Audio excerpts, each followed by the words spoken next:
Railway station की भीड़भाड़, शोरगुल और आती जाती ट्रेनों के बीच एक कोना ऐसा भी था जहां हर रोज एक बूढ़ा भिखारी बैठा रहता था।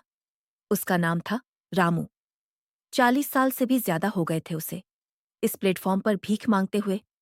झुर्रियों से भरा चेहरा, सफेद उलझे बाल और फटे पुराने कपड़े, मानो जिंदगी ने हर दर्द उसके जिस्म पर लिख छोड़ा हो। रामू कभी एक मामूली मजदूर था। गांव में उसका छोटा सा परिवार था, पत्नी और एक बेटा। लेकिन एक हादसे ने सब कुछ बदल दिया। एक दिन गांव में आई बाढ़ ने उसका घर बहा दिया, खेत डूब गए और परिवार बिछड़ गया। ढूंढने की बहुत कोशिश की, लेकिन कहीं कोई सुराग नहीं मिला। टूटकर, हताश होकर वह शहर चला आया और फिर इस रेलवे स्टेशन पर टिक गया। शुरुआत में उसने काम ढूंढने की कोशिश की, लेकिन उम्र और हालत ने उसका साथ नहीं दिया। धीरे धीरे वह लोगों के रहम पर जीने लगा। कुछ लोग उसे रोज एक रोटी दे जाते, कोई चाय पिला देता, तो कोई चुपचाप उसके कटोरे में सिक्का डाल देता। स्टेशन उसका घर बन गया था। वहीं सोता, वहीं जागता और वहीं हर शाम जिंदगी से एक और दिन कम होते देखता। लेकिन रामू का मन अब भी उम्मीद से खाली नहीं था। रोज किसी न किसी ट्रेन से उतरते लोगों की भीड़ में वह अपने बेटे को ढूंढता। उसे यकीन था कि एक दिन उसका बेटा लौटेगा।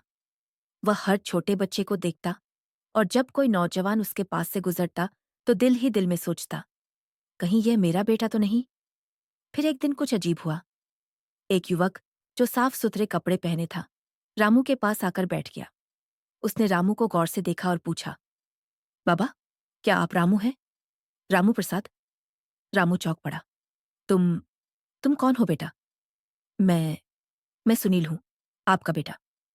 रामू की आंखों से आंसू बहने लगे। सालों से खोया हुआ बेटा उसके सामने खड़ा था। सुनील भी उसे बहुत सालों से ढूंढ रहा था। बाढ़ के बाद वह किसी अनाथालय में पहुंच गया था। वहीं पढ़ा लिखा, बड़ा हुआ और अब एक सरकारी नौकरी करता था। उस दिन रेलवे स्टेशन की सबसे पुरानी दीवारों ने भी शायद पहली बार रामू की मुस्कान देखी। भीख का कटोरा एक कोने में छूट गया। रामू अब स्टेशन पर नहीं बैठा, वह अपने बेटे के साथ एक नए जीवन की ओर बढ़ गया। सीख, जिंदगी चाहे जितनी कठिन क्यों ना हो, उम्मीद कभी नहीं छोड़नी चाहिए।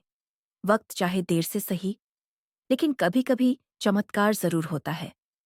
अगर चाहो तो मैं इसी कहानी का नाट्य रूपांतरण या संवाद आधारित संस्करण भी लिख सकता हूँ।